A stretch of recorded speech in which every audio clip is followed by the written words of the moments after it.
Olá a todos, boa noite. Olá a todos e todas, boa noite. Meu nome é Silvana Bahia, eu sou co-diretora executiva do OLAB, que é uma organização social que trabalha para a democratização das tecnologias, e estou tendo a honra hoje de ser mediadora desse painel aqui, que vai falar sobre algoritmos e desigualdades. Essa atividade é parte da programação da 5ª edição da Conferência de Jornalismo de Dados e Métodos Digitais, o Coda.Br, evento organizado pela Escola de Dados, um programa da Open Knowledge Brasil e desenvolvido em parceria com o Google News Initiatives. Bom, a atividade de hoje conta com a participação de 3 grandes pesquisadores especialistas no assunto, a Caterine Dignazio, Joana Varon e Nicholas Diakopoulos. Eu vou ler rapidamente aqui uma pequena introdução da mini bio deles. A Caterine Dignazio é professora assistente de Ciência Urbana e Planejamento no Departamento de Estudos Urbanos e Planejamento do MIT e diretora do Data mais Feminism Lab. A Joana Varon é diretora executiva da Coding Rights, Fellow de Direitos Humanos e Tecnologias do Carr Center for Human Rights Policy de Harvard Kennedy School, afiliada ao Berkman Klein Center for Internet and Society at Harvard University, onde estuda métodos de ficção especulativa para trazer valores transfeministas ao desenvolvimento de inteligência. O Nicholas Diakopoulos é professor associado em Estudos de Comunicação e Ciência da Computação no Northwestern University, onde dirige o Laboratório de Jornalismo Computacional e é diretor de Estudos de Pós-Graduação do Programa de PhD em Tecnologia e Comportamento Social. Bom, a gente vai assistir agora o vídeo com a intervenção inicial dos nossos convidados e as perguntas podem ser enviadas por meio dos comentários na transmissão do YouTube. Em seguida, a gente volta para um debate ao vivo com a participação de vocês. Então, eu peço que vocês, por favor, mandem bastante perguntas para a gente discutir aqui com os nossos convidados super especiais. Acho que agora vamos soltar o vídeo.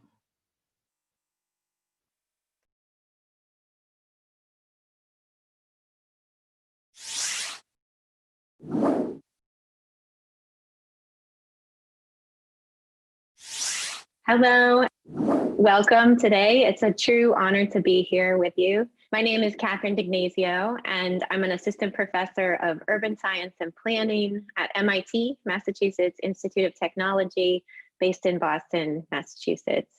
And today I'm going to talk with you about some shared work that is co-authored with Lauren Klein, who's a professor at Emory University, which is down in Atlanta in the United States. And together we've written a book called Data Feminism. So I'm going to tell you a little bit about it and also tell you about how we think that journalists might be able to take this book and use it in their journalistic practice. So we see data feminism as part of a growing body of work that's holding corporate and government actors accountable, basically for making racist, classist, and sexist data products. So here I'm thinking of these well-known cases that probably many people here are familiar with. So these are things like face detection systems that can't see women of color, hiring algorithms that demote applicants who went to all women's schools, search algorithms that circulate negative stereotypes about Black girls, child abuse algorithms that punish poor parents, data visualizations that reinforce the gender binary, all of these things and more. And so, we like to talk about part of the motivation for data feminism comes as part of a wave of pushback against these racist and classist and sexist data products. And it's against these narratives. Like you can see there's this meme at the top of the slide here. And the meme is data is the new oil. And this is a phrase that perhaps many of you have heard. This has been circulating for some time. It was originally started by The Economist magazine, and they mean it in a good way. The Economist magazine and then the folks who have repeated it mean that data is similar to a natural resource, is something that can be mined, it can be extracted, it can be captured, it can be cleaned and processed, and ultimately it can be turned into profit. But the question is always, profit for whom? Who is or who are data benefiting? And so we like to situate data feminism as part of a growing pushback against these kinds of memes. And this pushback, we have some of the folks whose work we admire here at the bottom of the screen. And this is largely work that's being done by women of color, by white women, by Indigenous people, by immigrant communities, by LGBTQ folks, and more. And largely what they are saying in this pushback is that data is the same old oppression. It's just clothed in new garb. And in fact, the algorithms and the data sets and systems are actually helping to accelerate and exacerbate that oppression. And so what we bring to this conversation is a focus on feminism and on intersectional feminism in particular. But before we get to the main argument of the book, I like to do level setting around this word feminism, because everyone brings their own genealogy to this word. And we like to be really specific about which definition of feminism we are using, because they're not all compatible with each other. So a starting point comes from Beyonce. So a feminist is a person who believes in equal rights for men and women and trans people. And this is following Beyonce, which is also following a dictionary definition of feminism. So in this definition, feminism is a belief in equal rights. Feminism is not only a belief, though, it's also action, because if you look around you and you believe that men and women and trans people and non-binary people should have equal rights, you can see very easily that those equal rights are not fully realized. So feminism implies action. It's organized activity on behalf of ensuring a world with those equal rights. And then finally, feminism is also a series of, or a set of theories and ideas that we inherit. It's like a intellectual heritage. It's rich history and theory and action that we can draw on to inform what we're doing today. And so these theories began by thinking through issues of inequality in relation to sex and gender.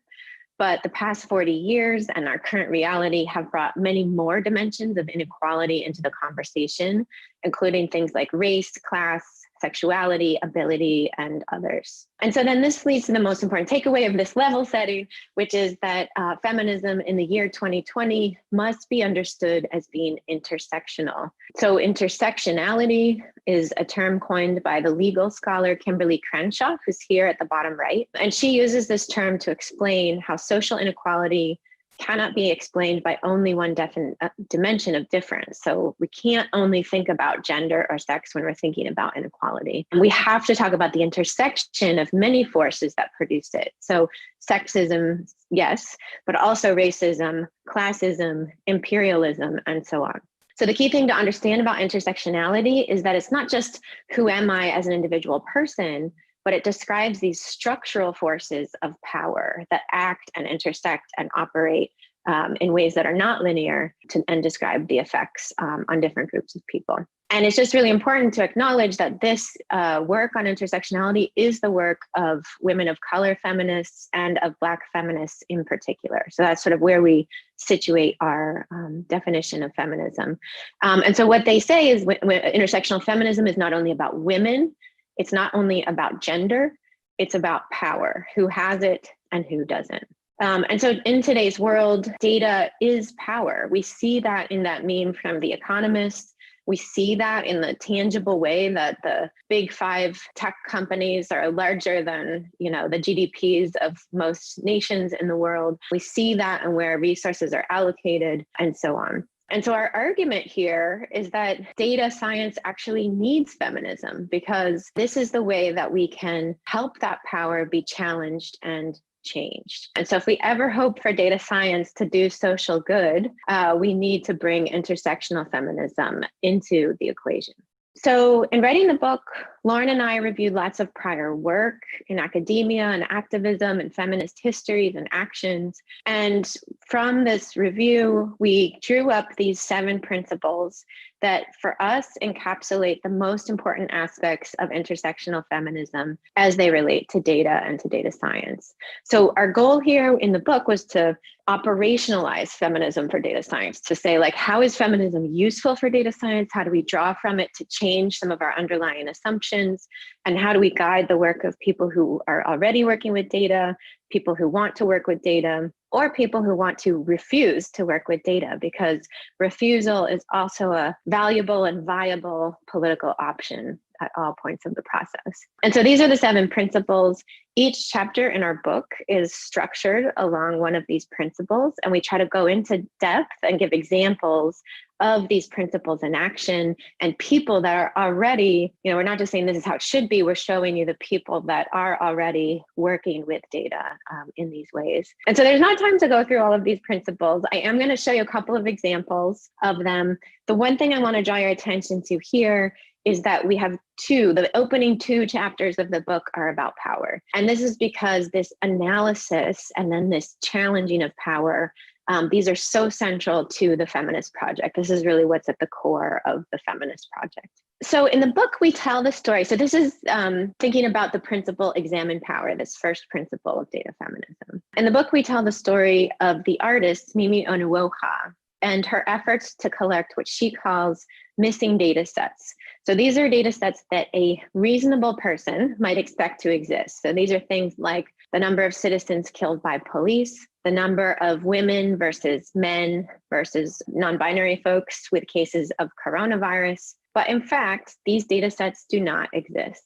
So Onuoha undertakes an analysis of power in this art project to ask, why do we have detailed data on things like guinea pig teeth or shopping carts abandoned in Bristol in the UK, but we are not collecting data on things like police violence? But like I said previously, feminism involves action. And so in the chapter about challenging power, we also detail ways not only to point out the injustices of like either biased data sets or not even having data sets in the first place, but ways to push back on the unequal power structures in data sets and data systems. So for example, feminicide in Mexico and basically in every other country in the world is another case of missing data sets.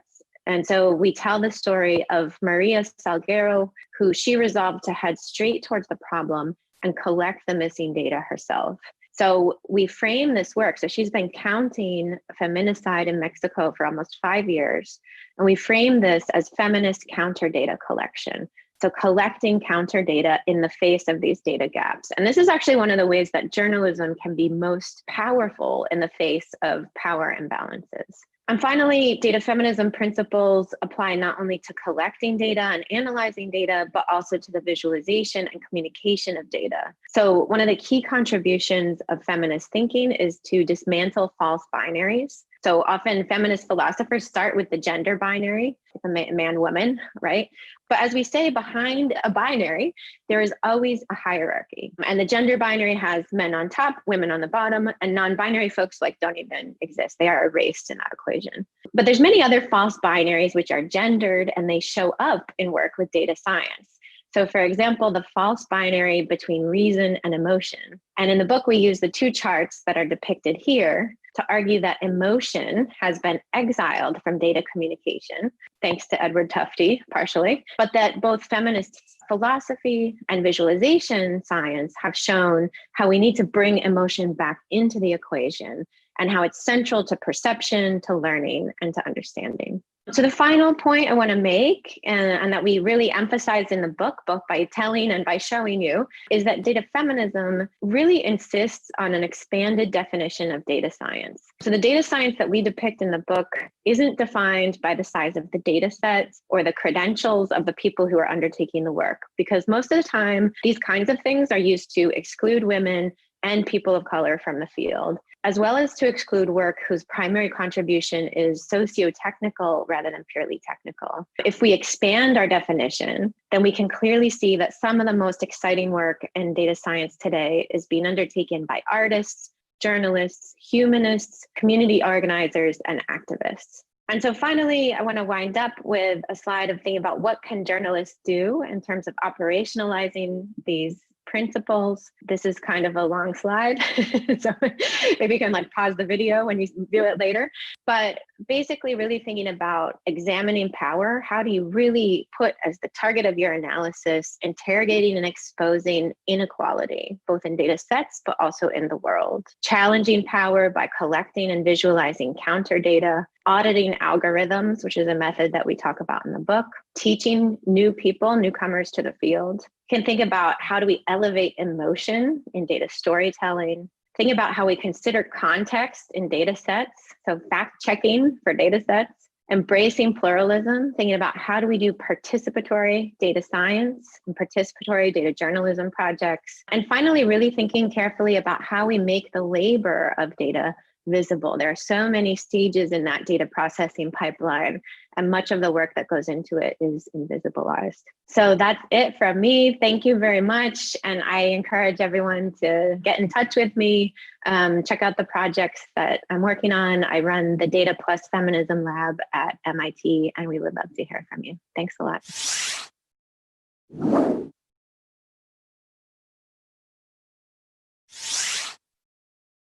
Olá, pessoal. É um prazer estar aqui com vocês hoje. Eu sou Joana Varon, sou diretora executiva da Coda.Br, que é uma organização baseada no Brasil, que trata de tecnologia e assimetrias de poder, principalmente as que têm a ver com gênero, suas interseccionalidades.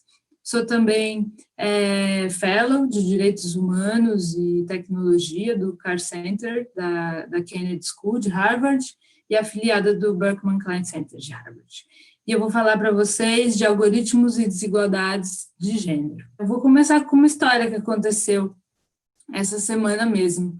Minha companheira estava olhando o celular dela e aí no feed do Instagram, sem fazer nenhuma busca, do nada, só aparecia bebê. Aí a gente ficou, como assim, né? Sei lá, uma mulher, 34 anos, de repente, o Instagram resolveu que ela tinha que ver só bebê, só bebê. E ela passava, e continuava um monte de bebê passando. Ela não tem filhos e não pesquisa muito sobre bebês. A gente ficou curiosa, né? O que está por trás disso aí? Esse fato conectou muito com pesquisas que a gente tem feito na Coda.Br, que mostram como os nossos dados têm sido utilizados, tanto para manipular o que a gente pensa, como para impor normatividades. E desculpa que esse slide está em inglês, mas como a acadêmica e mulher negra Patricia Hills Collins diz no seu livro Black Feminist Thought, existe essa matriz de dominação, em que o que se tenta manter com essa matriz de dominação é o capitalismo, a supremacia branca, o colonialismo, o heteropatriarcado. E essa matriz de dominação está operando por trás de muitos algoritmos que mais e mais estão mediando as nossas vidas. No projeto Chupa-Dados, a gente traz vários levantamentos e histórias do dia a dia em que essa lógica, que a gente chamou a lógica dos chupa-dados, mas pode ser considerada de maneira mais acadêmica como a lógica do capitalismo de dados, como ela perpassa as nossas interações com a tecnologia. A gente brinca, né, na narrativa dos chupa-dados que a gente ama nossos dispositivos tecnológicos, as plataformas, tudo que elas trazem para a gente, mas pode ser que a gente esteja em algum tipo de relação abusiva, porque essa interação está perpassada por essa lógica do chupa-dados, que está perpassando cada vez mais a nossa relação com a cidade, né? Seja, a gente fez uma análise aí do Rio Card, quem tem os dados de locomoção de cada um do Rio Card, na nossa casa, no nosso bolso, né, práticas de credit scoring, score de crédito, e no nosso corpo. Por exemplo, aí a gente analisou os apps, que a gente chamou de menstruaps, os apps que medem nosso ciclo menstrual, né? Nesse texto, como transformar sua menstruação em dinheiro para os outros, a gente problematiza. Montamos aí uma infografia que mostra como esses apps pedem informações sobre o estado do nosso corpo, as nossas emoções, pedem dados cadastrais, dados do nosso comportamento offline, né? Se bebemos, se tomamos medicamentos, e pegam dados do comportamento online, do próprio celular, além de dados da nossa vida sexual, do ciclo e tal, só para dar de volta 2 tipos de dados, né? Quando foi a nossa última menstruação, quando é o período fértil. E aí você se pergunta, para que então colocar nesses aplicativos uma diversidade tão grande de tipos de dados para só ter esses 2 de volta, né?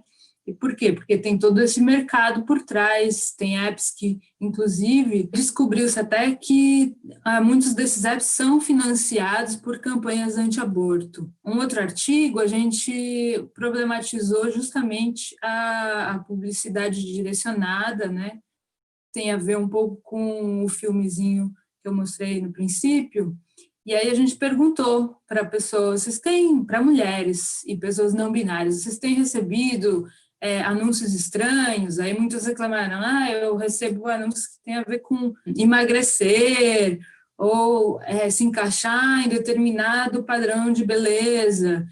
E aí a gente foi problematizando e vendo que esse tipo de anúncios estão direcionados para mulheres, né? Então, enquanto a gente não tem mais esse tipo de propaganda, em que os papéis de gênero estão bem marcados visualmente, e a gente tem esses que parecem mais neutras, se elas estão falando de bebê, fertilidade e direcionada apenas para mulheres, esse mesmo tipo de visão de mundo está sendo reforçada por esses algoritmos que enviam essas publicidades, né? A gente chegou até a testar para ver quão específico no Facebook, na época no Facebook dava para mandar uma publicidade, aí a gente fez esse tipo de post, queria pegar sua moto agora e correr para os braços do seu amor, que mora longe, desculpe invadir sua vida desse jeito, mas se você está vendo esse post é porque o Facebook acha que você é uma mulher que curte motos e está num relacionamento à distância. O que acha de ser rotulado assim? O Facebook acertou ou errou? Conta pra gente. E aí todo mundo falou, acertou em cheio, super verdade, certíssimo, pena que quando eu estava perto da moto, estava longe do meu amor, agora estou perto do meu amor e longe da moto. Então, a gente viu que com pequenos filtros ali, que o Facebook mesmo te possibilita usar, a gente podia construir uma narrativa que comunicava muito diretamente e correta com as pessoas, né? A gente fez outros também, mas vou passar aqui, mas também acertamos. O pessoal, todo mundo dizendo, acertou, e aí as categorias eram mora no Rio, em São Paulo, acabou de voltar de viagem e mulher. Para além disso, isso está acontecendo também, né, no WhatsApp, a gente já tinha mapeado que nas eleições de 2018 isso ia acontecer, com esse estudo dados das eleições, e isso está acontecendo agora, né, reportagem recente da Patrícia Campos Mello, dizendo que, mesmo proibido pelo TSE, empresas continuam burlando regras de disparo em massa para mensagens eleitorais, que também são enviadas de maneira alvejada, com determinadas características, né, das pessoas na base de dados. Além de estigmatizar, além de marcar determinados papéis, né, de gênero na sociedade, a gente também tem observado práticas de censura. Nessa pesquisa, visibilidade sapatão na rede,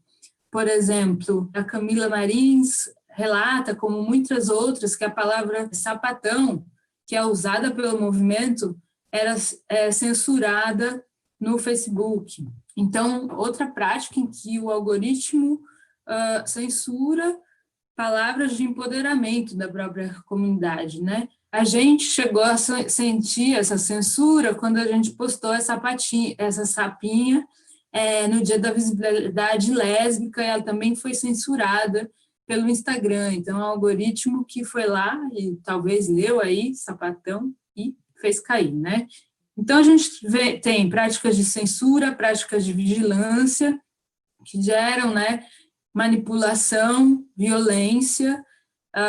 Nessa mesma pesquisa, a Carol Bastos, também ativista lésbica, menciona que o algoritmo também fetichiza mulheres lésbicas, e aí, na página de ativismo, ela recebia várias mensagens de cunho sexual por causa disso. Então, lá na Code, a gente tem atuado para expor isso, para pensar práticas de se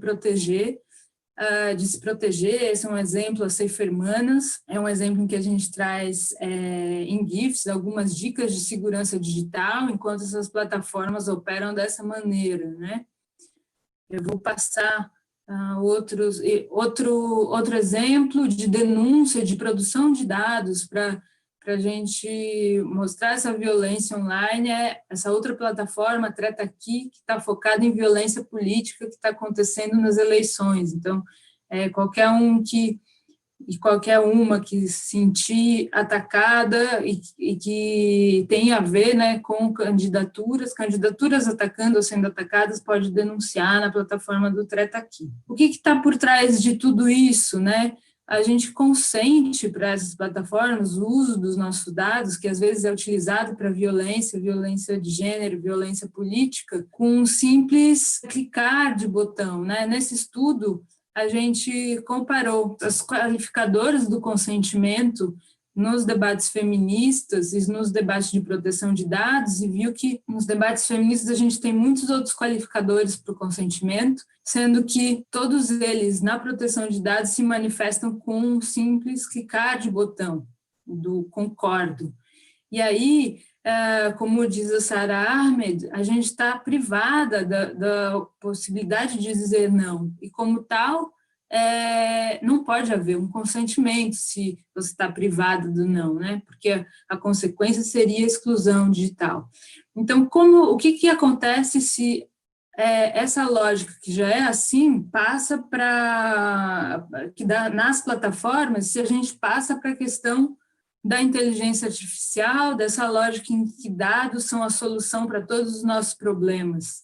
A gente fez um mapeamento de sistemas de inteligência artificial utilizados na América Latina, e um deles é esse caso de Salta, inteligência artificial para prever gravidez na adolescência. Nele, o governador de Salta disse, promovendo o sistema: com tecnologia baseada no nome, sobrenome, endereço, é possível prever com 5 ou 6 anos de antecipação que menino ou adolescente estará predestinada a ter uma gravidez. Um sistema altamente criticado, porque é uma representação, né, abstrata que universaliza e simplifica demais uma realidade complexa, estigmatizando mais ainda, principalmente meninas de famílias mais pobres, né? Porque esse sistema tem embedado aí um julgamento de quem desenvolve esses sistemas, que acabam replicando estigmatismos e preconceitos na sociedade. E esse sistema de Salto está sendo importado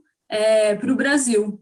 Já está em testes aí em Campina Grande, e eles aí colocam na mídia um sistema pioneiro para monitoramento tecnológico, uma parceria do governo federal com o Salta e com a Microsoft, que é parceira do sistema. E se a gente pensar, julgamento de quem desenvolve esses sistemas vai estar embutido nesses sistemas, a gente olha para o nosso governo, né? No caso aí, com o Ministério sobre o Osmar Terra, parlamentar que mais publicou fake news sobre Covid, com a Damares, enfim, já vemos aí um cenário bastante crítico para usar essas tecnologias, se a gente pensar em que valores morais vão estar embutidos nesse algoritmo.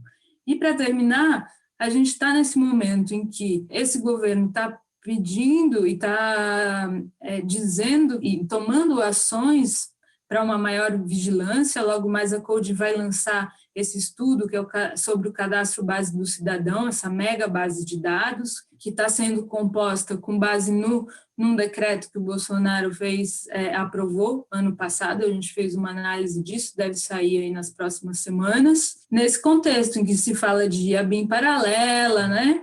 Contexto em que a vigilância está na mira mais e mais de um Estado de extrema-direita, contexto em que, para além desses dispositivos, os nossos corpos também estão se tornando dispositivos para coleta de dados, né? A gente também está por lançar essa série de From Devices to Bodies, dos dispositivos aos nossos corpos, falando da coleta de DNA, uma coisa que o Moro puxou bastante, falando de reconhecimento facial. Então, tudo isso que a gente mapeou de algoritmos e desigualdades de gênero nas plataformas ainda vai passar, essa lógica deve passar para a lógica do uso de inteligência artificial, né, ainda piorada ou mais complexa ainda por, além dos dados serem coletados pelos dispositivos, nosso corpo começar a ser também fonte de dados. Então é isso. Na Code a gente está tentando vislumbrar futuros alternativos, hackear essas tendências, e um dos projetos em que a gente usa é um projeto de futuros especulativos, o Oráculo para Futuros Transfeministas, em que a gente traz vários valores para começar a pensar como que a gente sai dessa lógica do capitalismo de dados e como que a gente visualiza tecnologias que prezam outros tipos de valores, né? A autonomia, o consentimento de fato, a decolonialidade, o open source, não binaridade, por aí vai. Então é isso, fico por aqui e ficamos para os debates. Então, obrigada.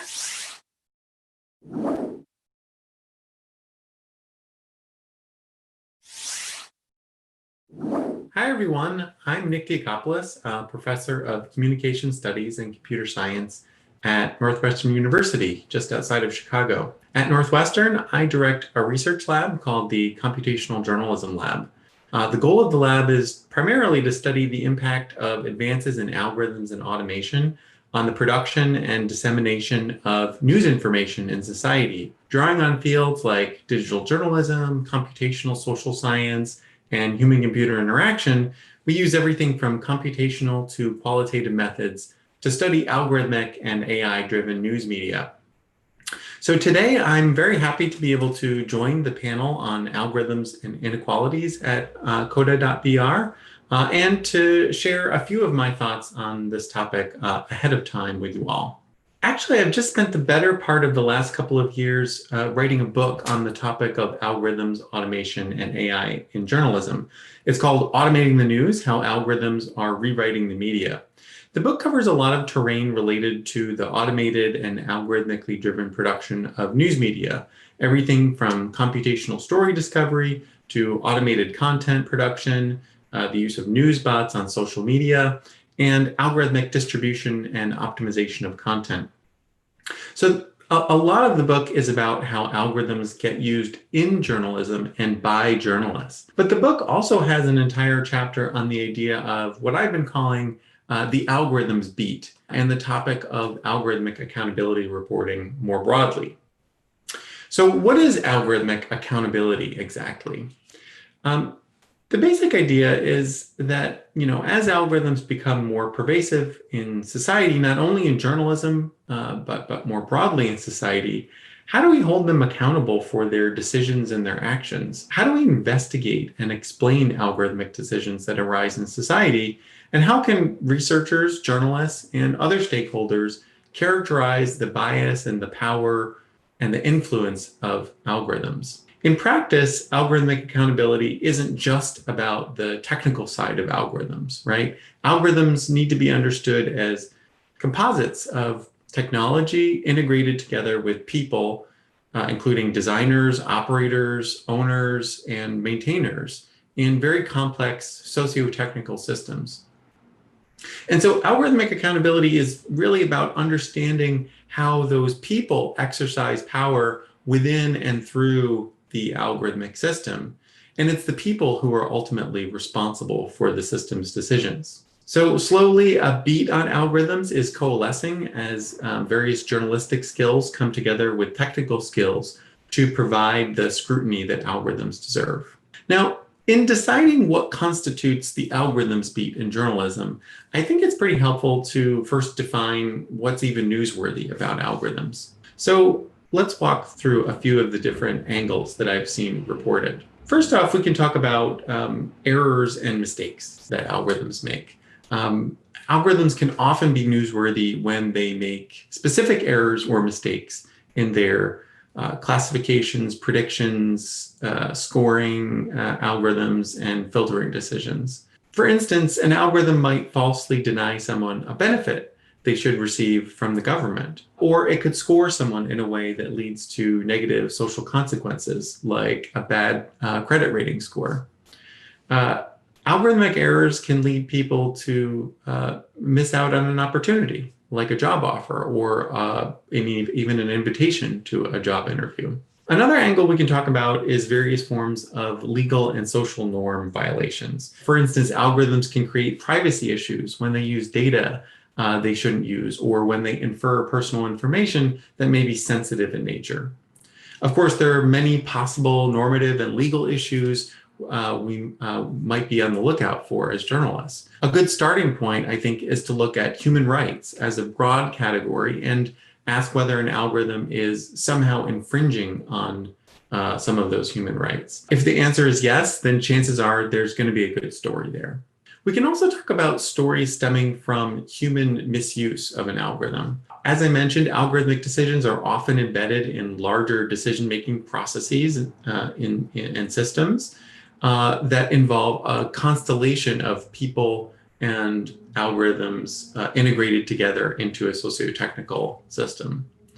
And so if algorithms are misused by the people in the socio-technical system, this could also be newsworthy. The designers of algorithms can sometimes anticipate and articulate guidelines for a reasonable set of use contexts for a system.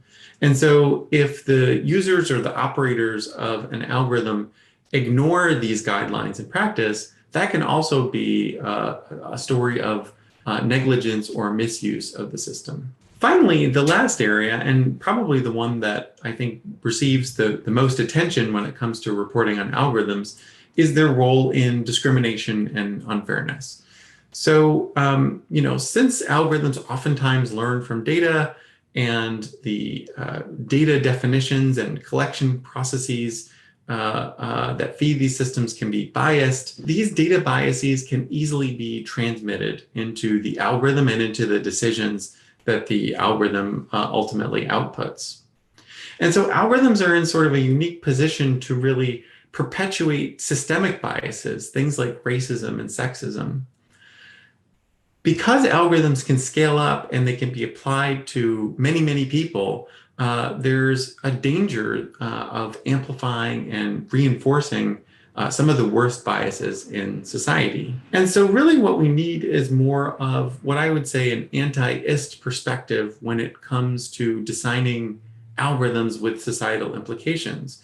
What I mean there is to think about deliberately and intentionally designing algorithms not to perpetuate these types of biases. So this is important, I think, for people designing and deploying algorithms in government and in industry, as well as for journalists and news developers developing these types of technologies for newsrooms, to really be aware of the nature of the biases in the data that could be filtering into and through your system and how that could have downstream consequences for people. A lot of the work in my lab recently has actually been focused on issues of algorithmic bias as it manifests in the media system itself. So we look at algorithms like Google search or Apple News, things like Amazon Alexa, the Twitter timeline, or in optimization techniques like A/B testing. And we ask how that's impacting things like the diversity and the quality of news sources that people encounter online, as well as the types of content that they see. Do they see more hard news or soft news, for instance? Do they see more national content or local content? From an industry perspective, these studies have started to sort of add up and show that algorithmic curation oftentimes privileges the incumbents, and it concentrates a lot of attention into the biggest publishers. It can be very difficult for smaller and local publishers on these platforms. So that's just one example of looking at bias in the media system itself and what the implications of that bias are. In my book, I walk through several of the different methods that can be used to investigate algorithms in society. We can talk about everything from highly technical approaches like reverse engineering, auditing, and code inspection, to somewhat softer methods like phenomenological or critical approaches that help to illustrate and convey a story about algorithmic reactions to users. I think there's many options for covering algorithms. They aren't always data-driven. Your approaches don't always need to be data-driven. In fact, I think one of the things that we've tried to do to make it easier to get started and learn methods is to develop a resource site, which is called Algorithmtips.org, which collects various resources together with example investigations, example methodological approaches, ideas for how to file public records requests, and so on. And so I hope you'll check that out. It's at algorithmtips.org.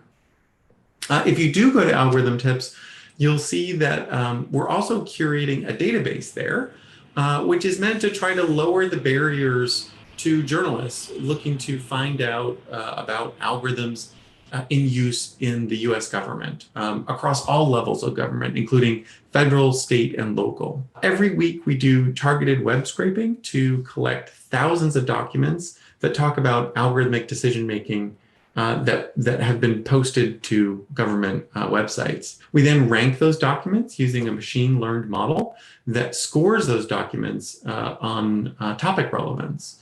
And then we add some additional metadata and annotations, like what entities were mentioned in the documents, what jurisdiction it references, and so on. And we put all of that information in a database that's searchable and sortable, as well as sending out weekly email alerts to people who have signed up to get those alerts. We also sometimes blog about some of the stuff we find.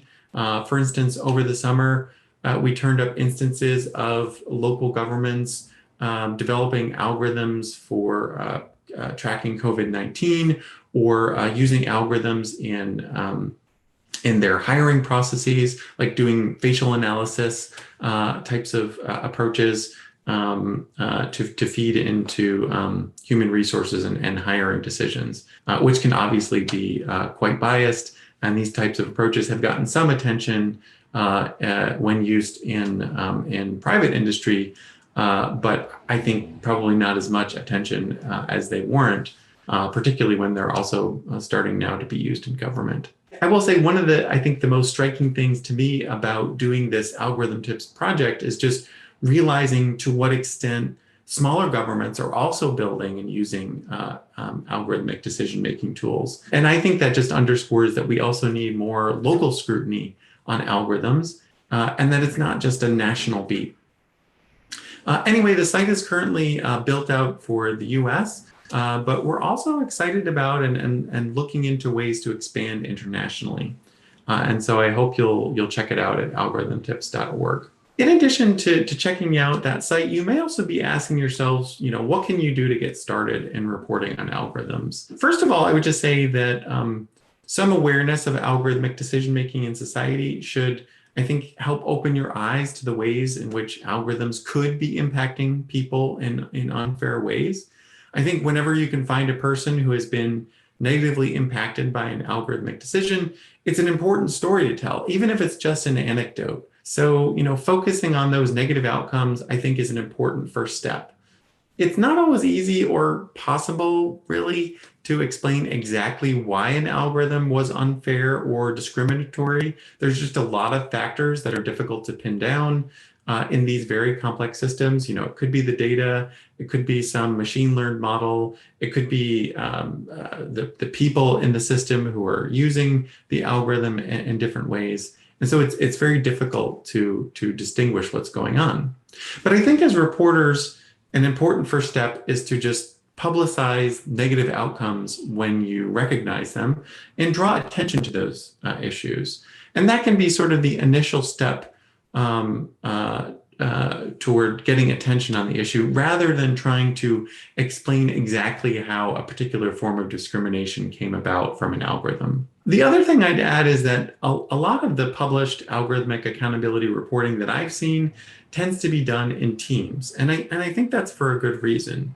Effective algorithmic accountability reporting demands all of the traditional skills that journalists need in reporting and interviewing, domain knowledge of a beat, public records requests, analysis of those documents, being able to write results clearly and compellingly. But it also requires relying on a host of new capabilities like scraping and cleaning data, designing audit studies, potentially using advanced statistical techniques, guiding and managing contributions from a crowd, and so on.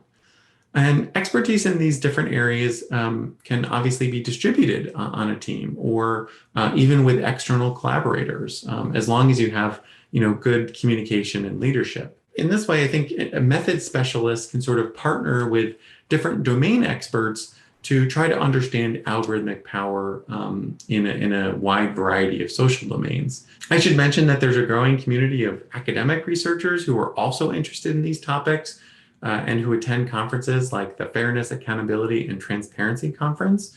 And I would certainly encourage you to go to events like that if possible, to try to develop relationships and seek collaborations with people who may have the technical knowledge or methodological knowledge that you might need to make your projects a success. In my own work, I found that you always need both deep domain knowledge and sometimes also sophisticated methods knowledge to pull off these projects. And so I would again encourage you to look for collaborations in developing story ideas related to algorithms and inequality. So I think I'm just about out of time now, so I'm going to stop there, but I look forward to your questions and to the conversation on the panel. Thanks.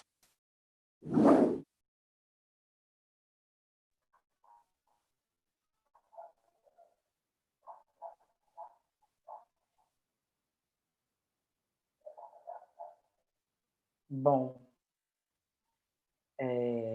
já estou de volta. Bom, gente, muito bom. Obrigada, Nick. Obrigada, Joana. Obrigada, Caterine, pelas exposições.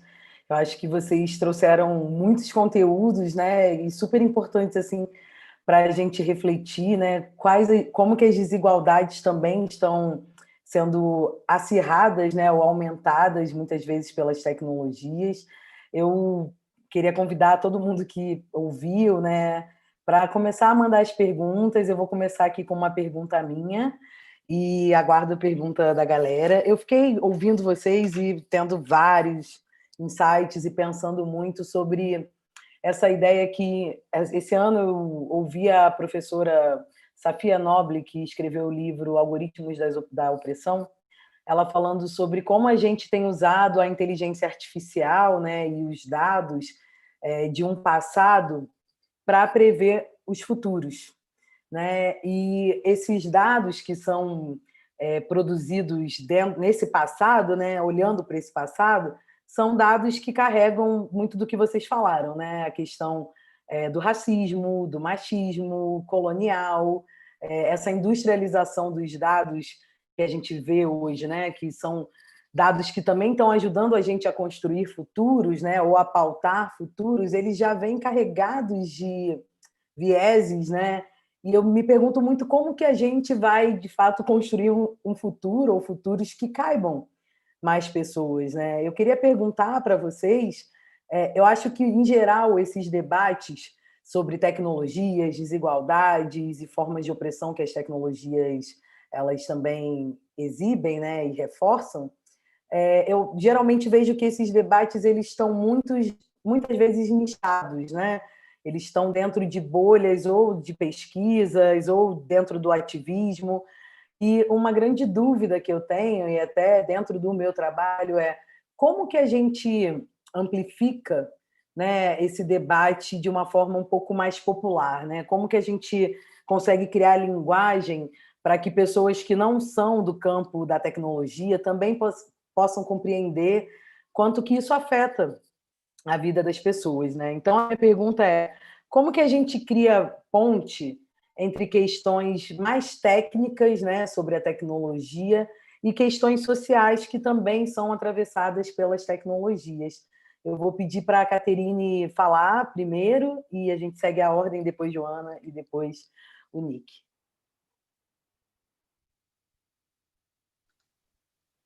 Thanks so much for this question.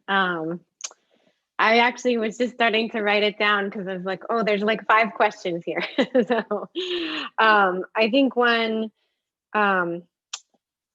thing that I wanted to comment on was bringing up Sophia Noble's work, which I think is so important in this regard. And I think this is exactly one of the most crucial insights is,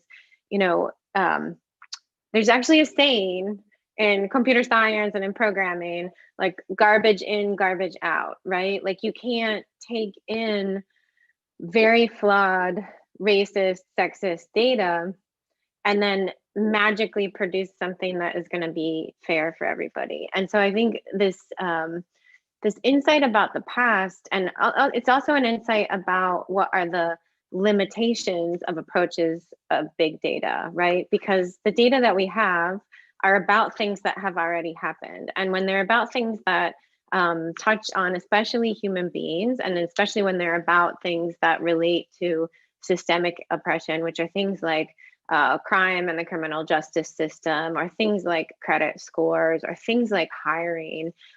These are places that in the world, these are riddled with inequalities already. So like we have to imagine that the data sets that we inherit also inherit hundreds of years of like baked in oppression.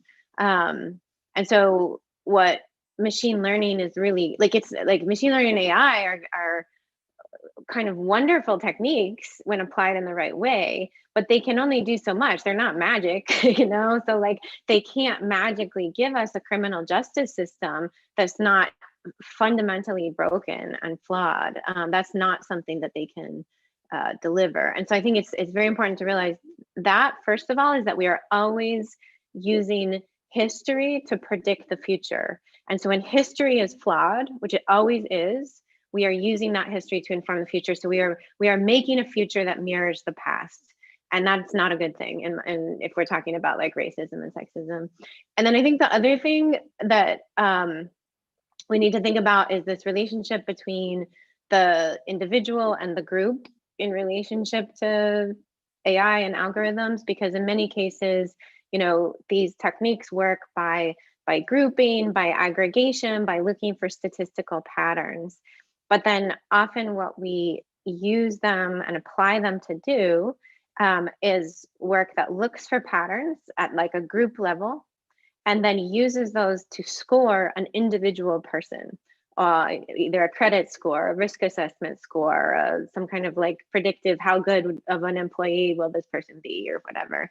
And so we also have to be like extremely careful about this kind of thing. It's like the example that Joanna discussed of the teenage pregnancy example, right? Is then we are using these group characteristics to then say this individual person will then do this thing. And that is highly risky. And it's sort of like saying, somebody has, I don't even know who coined this phrase, but like demographics are destiny, right? So saying like, if you're a member of these groups, then you are just going to have less of a chance in the world. And it's like baking that into code, basically baking that into a system. And so I think those are the 2 points where like that are very dangerous. But I totally agree with you about expanding the conversation. And I think this is where like, there need to be technical solutions and technical like audits, collecting counter data. Like there's a lot of different sort of ways that we can address this by building tools and coming from a technical perspective. But ultimately, these are political questions. And so we need to build a much broader sort of political coalition with a broader public. And generally just like inform the public that these things are happening, because I think there's like that it's not like necessarily widely known either. And I think the path to do that is, like I said, sort of expanding our concept of data science. I think it's really emphasizing pathways into these different fields that aren't necessarily like you're going to get a PhD in computer science. It's like you are going to learn how to do a specific thing so that you can tell a story in a very powerful way, and so that you can hold power to account. And then I really liked what Nick was saying about collaborations, because I think this is a space that is desperately in need of collaboration, where like we are, in a sense, all in these little silos, and we need to figure out how do we build bridges, how do we build project-based collaborations, and then how do we build larger coalitions and work specifically with social movements so that we can really affect sort of larger scale change. So I think it's, you know, kind of, we need to operate at those multiple scales.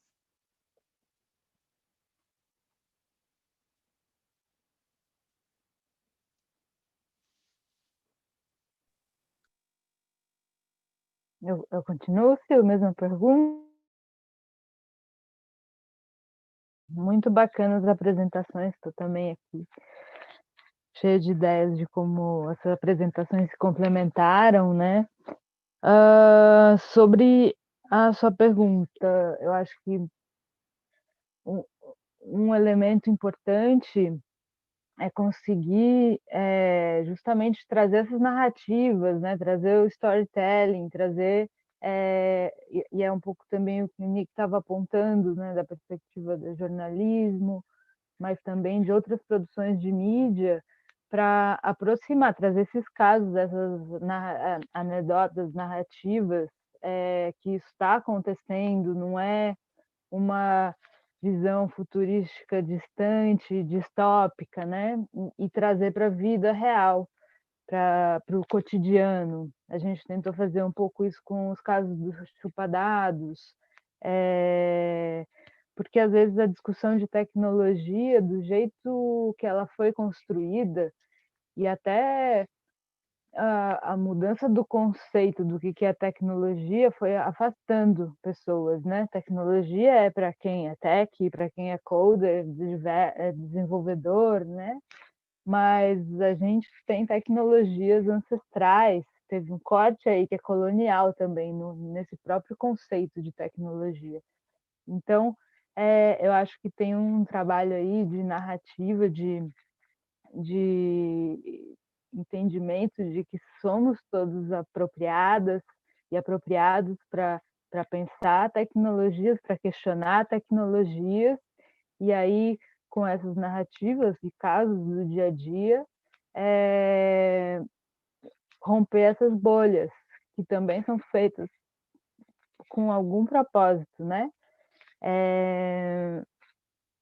E, bom, eu acho que o contexto é favorável. A gente foi, no decorrer aí dos anos, vendo algumas bolhas se romperem, né? Tinha aí o movimento de software livre, movimento de cypherpunk,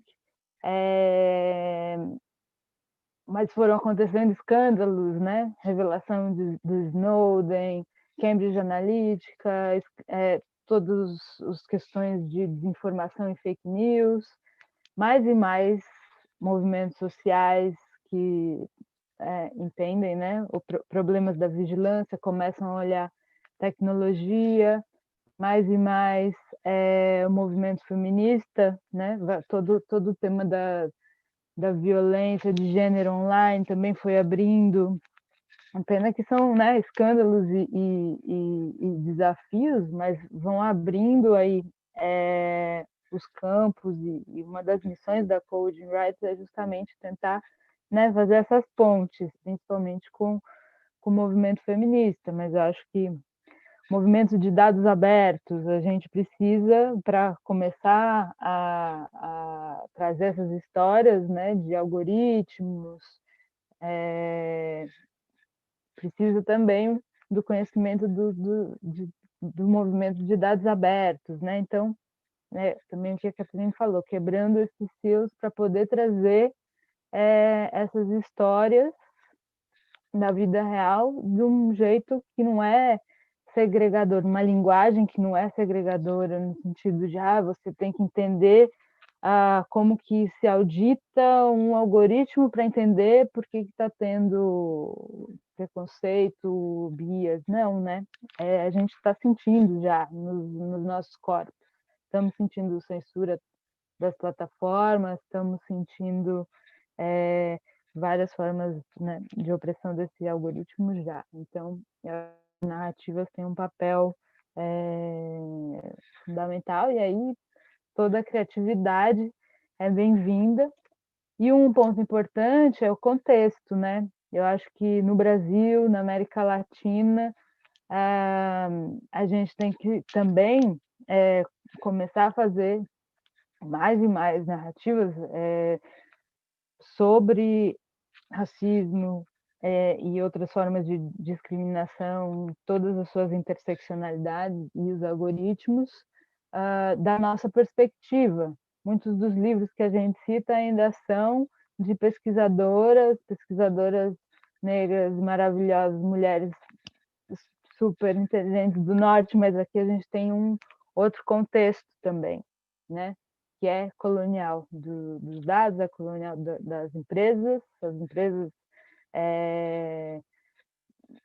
vem a maioria, né? Tá no norte global, então a gente tem também outro contexto aqui, outras questões para investigar, para puxar, que se complementam muito bem com as críticas que já estão sendo publicadas em livro e tal, né? Aqui a gente ainda está pipocando, e eu acho que isso é muito importante da gente reforçar também para conversar melhor com as nossas realidades.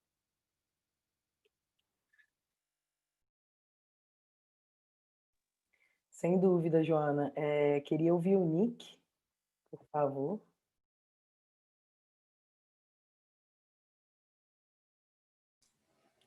Okay, that's my cue. Thanks so much. Yeah, so there's so many interesting threads that Catherine and Joanna have brought up.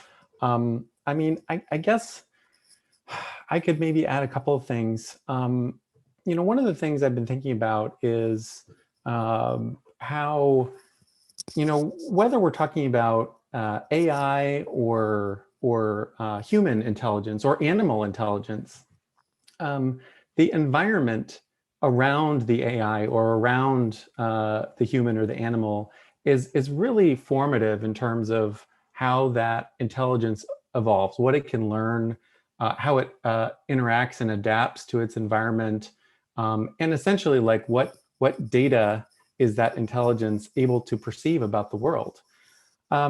So I think the whole idea of systemic bias in society ties together with that, in the sense that if we want our AI systems to grow up in an environment that's racist, and in terms of the environment of an AI, we're really talking about the data that's given to the AI. If we want that AI to grow up to be racist and sexist, then we'll just give it all the data from the last several hundreds of years of human society, and it will learn those things. So I've been starting to think about, how do we turn this around and shift gears? I think what we really need to do is think about how to be intentional about the environment that we're creating for AI systems. And for humans, by the way. I mean, it's sort of the argument works whether or not you're talking about AI or human intelligence. But we need to think about the data environment that we're setting up. So we need to think about data designers, how to be intentional, how to design the data that is going to feed into one of these systems. We also need algorithm designers who are thinking carefully about the math and how it's learning different things from those data sets. And we need system designers, thinking about how to put all these pieces together. And And I think we want these designers to be really thoughtful and reflective about questions of bias, questions of oppression, colonialism, the history of these things, how power is expressed in society.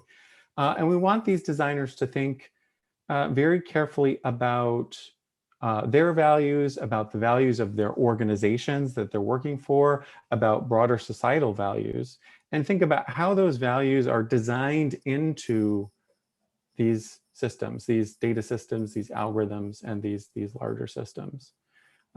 So, you know, that is, I think, one way forward where we can sort of maybe see our way out of this. We just need to be a lot more intentional.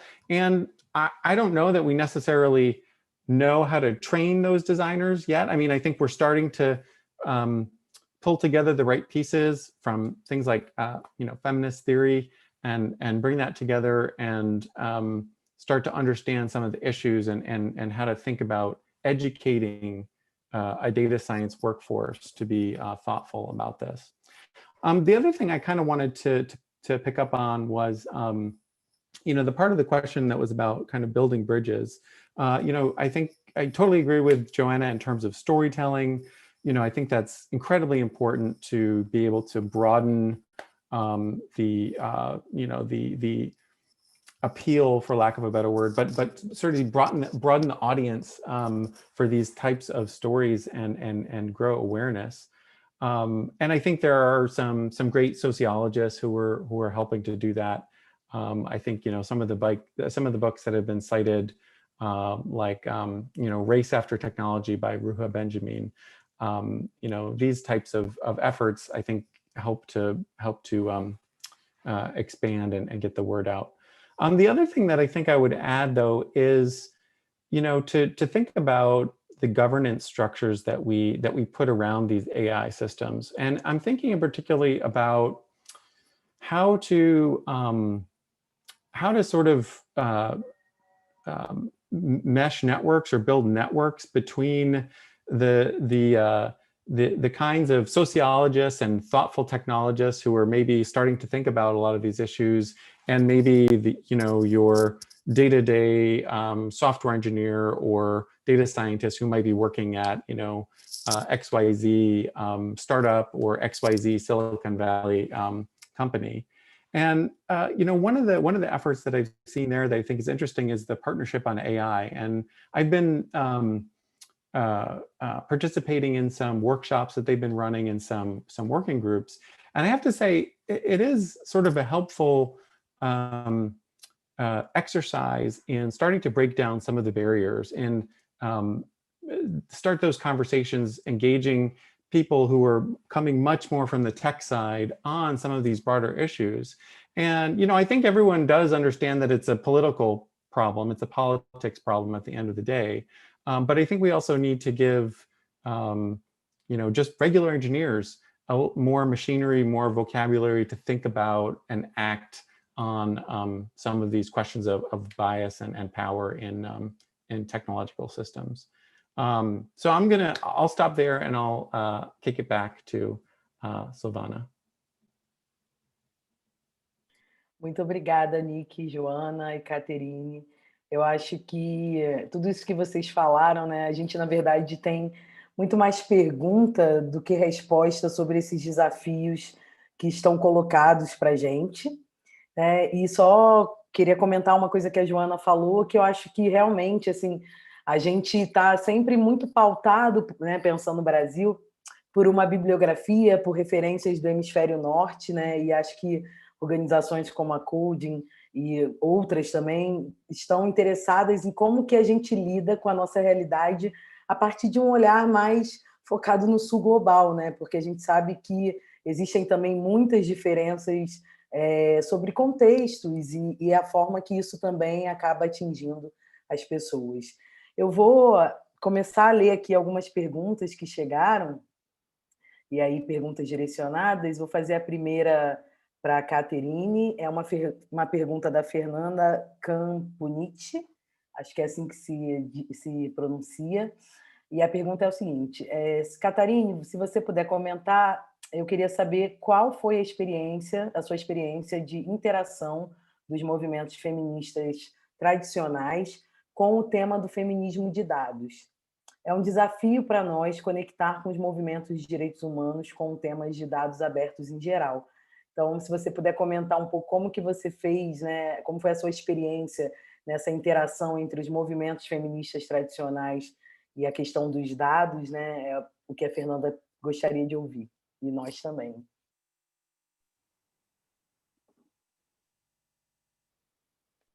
Thank you. Yeah, thank you, Fernanda, for this question. Yeah, the truth is, I think it's a little too early to know what the mainstream feminist movements think so far. So like data feminism really just came out, and it came out right in the middle of a pandemic. So it came out in March. I think what I'll say is it's interesting actually, like I feel like, and this is just my sort of read on the situation right now in terms of like who's been contacting me and who's been contacting Lauren about the book. I actually think we're actually more in contact with Latin American feminist movements than we are with like US feminist movements. And I'm not entirely sure why that is. Maybe that just means that the Latin American feminist movement is so strong right now and like really so engaged, and it's really such a vibrant public conversation. And so I think that's been very interesting, is sort of like who the book has attracted. But then I guess I would say I am in contact with, I guess I would say academic feminists that are kind of more mainstream academic feminists. And their reception to the book has been very positive. And I think I have felt very welcomed into the sort of women's and gender studies community. And I think there's like the book is trying to do that bridging work. I mean, like partially we wrote the book so to sort of introduce data scientists who may not have heard of like various kinds of feminist philosophies and ideas, to introduce some of those theories and ideas to data scientists. But also one of the goals was to introduce to feminists, like to self-identify feminists, why data science, algorithms, and inequality like really matter right now. And so I think, at least from the academic feminist community in the US, I have felt very welcomed into that conversation. I will say, I do think there persists a kind of a false binary, is I think what I would characterize it as, in terms of folks wholesale sort of rejecting of quantitative methods and pushing back against like sort of the use of technology, generally speaking, and things like that. But I've encountered that honestly in not that many people, like a kind of just very much a position of complete and total refusal. And then when I do encounter that, I also want to respect that position, because I think actually like the position of a kind of radical refusal, I think more of us should be thinking, like I've actually been really energized because I think there's a lot of conversations right now about refusal. And so when I've encountered these more like radical refusals of technology or radical refusal of quantitative methods or of data, I don't necessarily agree, but I think that that refusal is actually a really potent force, and like that something productive can really come of refusal too. So like I try to respect that position even when I don't agree with it, coming from like when it comes from the feminist sort of perspective. But yeah, that's thank you for the question.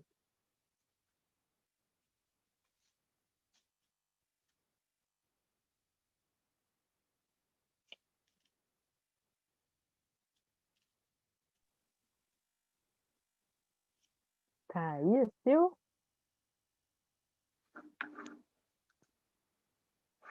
Oh, did we lose? Caiu. Oh, no. Estamos sem Oh, moderação. no. Silvana. Eu puxo. Só para complementar, Eu acho que também as teorias feministas, como a Catherine colocou, né, dados, né, dado não é o novo petróleo, dado é a mesma velha forma de opressão, ou pode ser, né, da maneira que está sendo utilizada em alguns contextos. E aí, então, ter uma análise crítica que fala de poder é uma ferramenta super importante. E as teorias feministas todas analisam, né, relações de poder. Então, eu acho que também é uma ponte importante, não apenas falar, movimentos feministas tradicionais, você tem que olhar as tecnologias, pode ser também ao contrário, né? A gente tentou fazer isso com eu e a Paz Penha, com o texto sobre consentimento, trazer todas as teorias feministas sobre consentimento aos nossos corpos e na vida, para o consentimento de dados e falar e mostrar como que nas leis de proteção de dados não se leva em conta relações de poder. Então, o feminismo é uma ferramenta super importante, dá para fazer esse tipo de ponte também. Sil, eu estava aqui improvisando. Eu caí, gente, eu caí. Uhum. Desculpa, não sei, a internet deu ruim aqui. Eu complementei um pouco o que a Catherine falou também, com a pergunta da Fernanda, falando um pouco das teorias feministas como instrumento, também para a gente analisar a dinâmica dos algoritmos e com isso, juntar movimentos, né? Muito bom, Joana. Me desculpa, gente, eu caí, agora eu fiquei aqui demorei para voltar. Eu queria ver aqui as outras perguntas que chegaram, mas para mim elas não atualizaram ainda. Aqui, ó. Bom, eu queria fazer uma pergunta para o Nick, né, que chegou aqui também. É uma pergunta da Fernanda, que fala: Nick, a accountability de algoritmos não é só o código, certo? Poderia falar um pouco mais sobre a importância de transparência sobre os dados de entrada e de saída, especialmente em algoritmos de governo?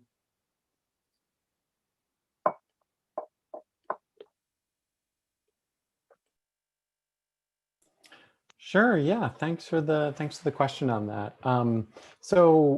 Absolutely. Algorithmic accountability is not only about looking at code, although sometimes you can also learn some interesting things about algorithms when you are able to read the code. I know there have been at least a couple stories that I'm aware of where journalists got a hold of the code and it was able to see how maybe a policy hadn't been translated into code correctly, and of course that can lead to errors that are consequential for people. But it's not only about that, and mostly what I tend to stress with algorithmic accountability is the people in the system, right? So it's how people exercise their power through the algorithmic system. And so in terms of accountability, what you're really looking for is the person in that system who is responsible. And it is sometimes a difficult investigation to trace the contours of power, to find who was in control or who was in power of which piece of the system. So you also asked about transparency of data, in particular for government algorithms.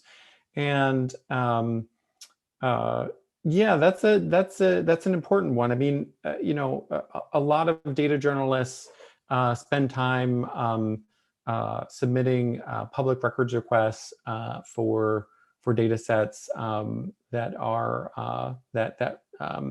reflect how government operates. And certainly, it's possible to submit public records requests in the U.S. I'm not familiar with the Brazilian public records request laws, but certainly in the U.S., you can submit a request to ask about data that maybe was used to train an algorithm or that was output from an algorithm.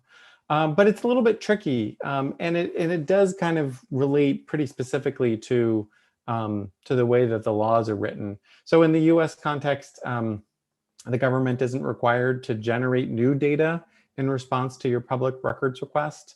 They only have to provide data that essentially already exists in a database that they can turn over to you. So if what you're asking them to do is like run some input data through the algorithm and then give you the output, that might not be possible. Although there may be other ways to get at the same thing. So I'm familiar with like some education-oriented algorithms where people have been able to, using public records requests, like get all of the output scores from the algorithm. And then once you have a bunch of output scores, you can relate that back to some of the input scores.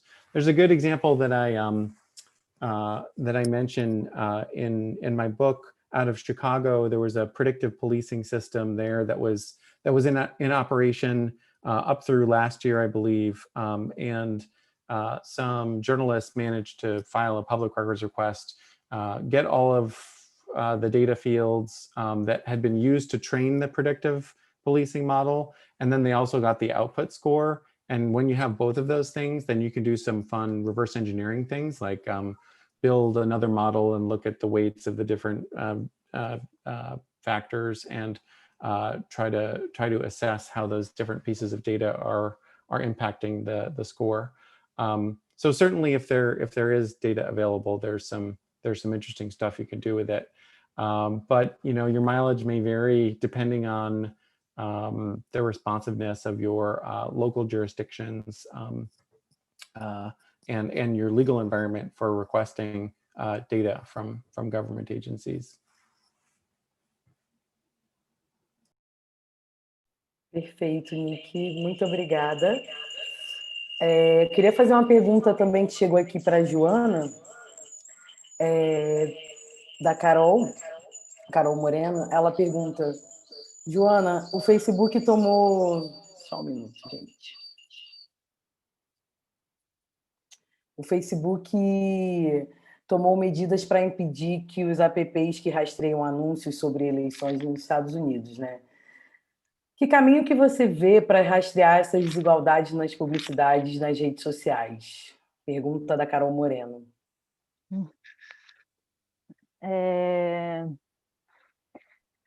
Tem vários layers mesmo, né? Nas outras eleições, nas eleições passadas, tanto nos Estados Unidos e depois no Brasil, pelo menos na minha experiência, né?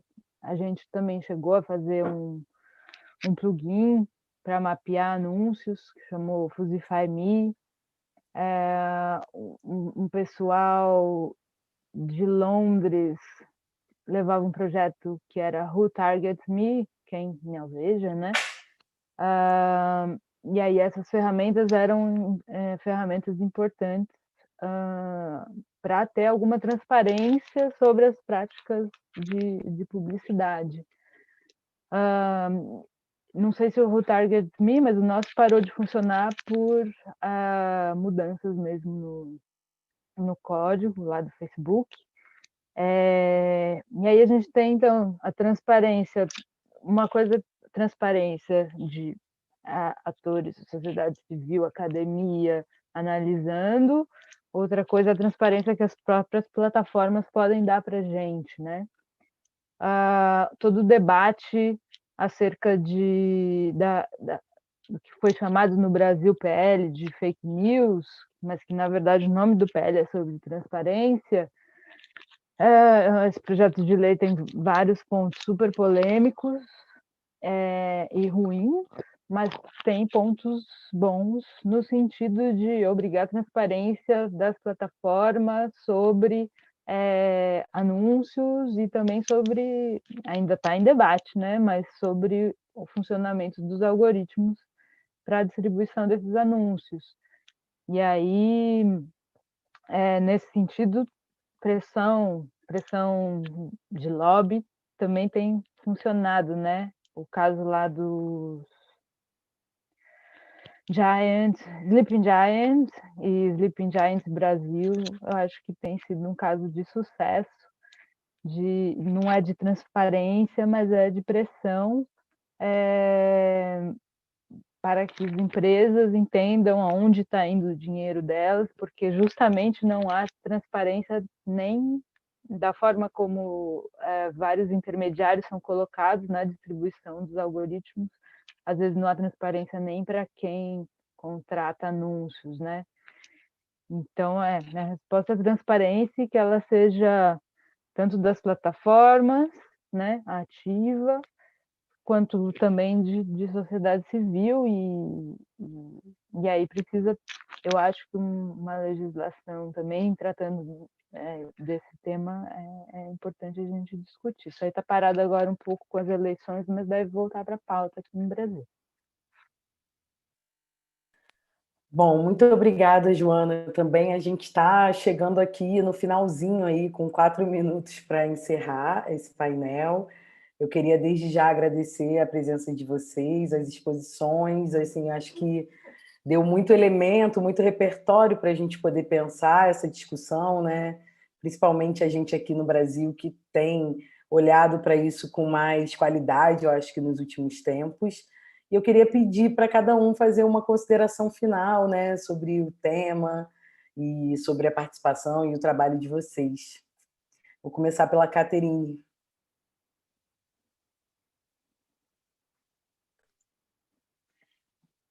Thanks so much.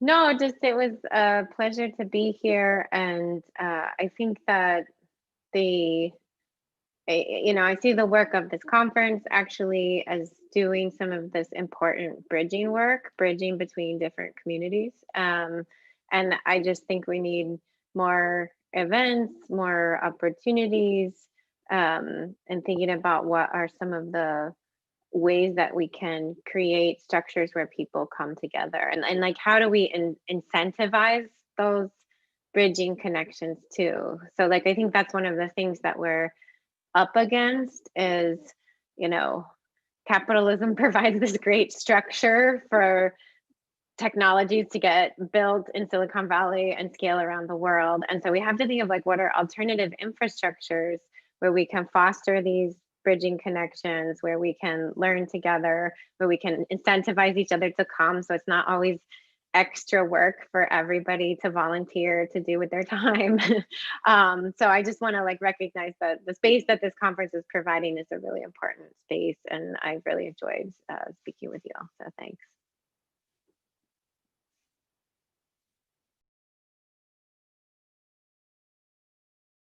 Muito obrigada a você, Caterine. Joana? Queria agradecer, Coda arrasa sempre, agora versão online.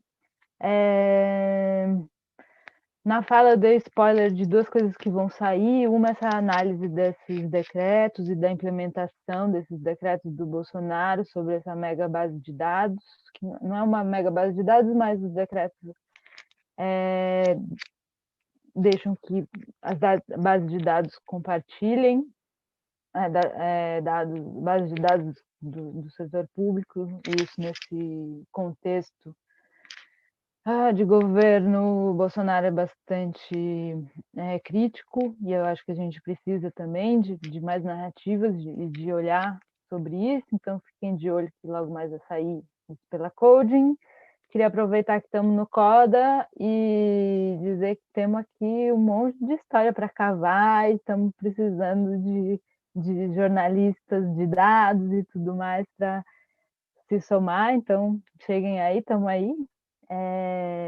E agradecer, sempre um prazer compartilhar painéis com vocês, e Caterine, Nick não conhecia ainda, mas prazerzão, e estamos aí. Obrigada, Joana. Nick? Hi, yeah, thanks so much. And thanks to Coda.Br. I was, it's funny because one of my PhD students in my lab is Brazilian, and he visited the conference last year. And so I was sort of jealous and also sad not to be able to actually visit Brazil in person this year. But I also appreciate that we've still had a great opportunity to sort of have a nice discussion here on the panel today. I think I just kind of want to reiterate, what's already been said. I think this is a great, important venue for starting to do some of the bridging work that we need to do, and that I think there's a huge opportunity here for data journalism to act as a counterweight to technology and algorithms and AI in society. Certainly, there's lots of challenges to overcome in order to sort of realize that opportunity.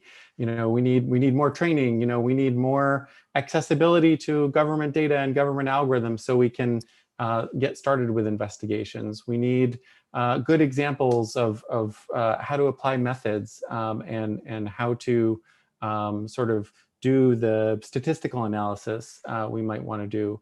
We need good examples of powerful storytelling that help open up these interesting technical systems to large audiences and get them engaged. And I think those are all things that data journalism can really contribute to this. And I'm just really looking forward to being part of that community as we build it and as we move forward in this environment. So thank you again.